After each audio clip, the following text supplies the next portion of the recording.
இலங்கை வடக்கு மாகாணத்தில் முல்லைத்தீவு மாவட்டத்தில் முன்னை நாள் துணுக்காய் உதவி கலெக்டர் அமரர் நந்தகுமார் நினைவாக இரத்த தான நிகழ்வு இன்று துணுக்காய் கலெக்டர் செயலகத்தில் இடம்பெற்றது. துணுக்காய் கலெக்டர் செயலகத்தில் உதவி கலெக்டர் செயலாளராக பணியாற்றிய அமரர் நந்தகுமார் அவர்கள் தனது கடமை நேரத்தின் போது இறுதி யுத்தம் இடம்பெற்றுக் கொண்டிருந்த காலப்பகுதியில் 29/6/2008 ஆண்டு உயிரிழந்திருந்தார்.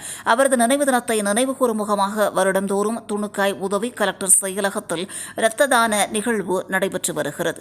அந்த வகையில் இந்த வருடமும் அவரது ஞாபகார்த்தமாக குறித்த இரத்த தான நிகழ்வு ஏற்பாடு செய்யப்பட்டிருந்தது. நிகழ்வில் அமரர் நந்தகுமார் அவர்களின் துணைவியார் திருவுருவப்படத்திற்கான மலர் மாலையினை அணிவித்தார். தொடர்ந்து சுடரேற்றி அஞ்சலி இடம்பெற்ற பின்னர் நிகழ்வுகள் ஆரம்பமாகின. மாவட்ட உதவி கலெக்டர் ராமதாஸ் ரமேஷ் அவர்களின் தலைமையில் இடம்பெற்ற நிகழ்வில் பிரதேச உதவி கலெக்டர் ஸ்ரீ ஜெயராம் நித்யா மற்றும் உதவி கலெக்டர் அலுவலக உத்தியோகஸ்தர்கள், திணைக்களங்களின் உத்தியோகஸ்தர்கள், பிரதேச இளைஞர்கள் என பலரும் கலந்து கொண்டிருந்தனர்.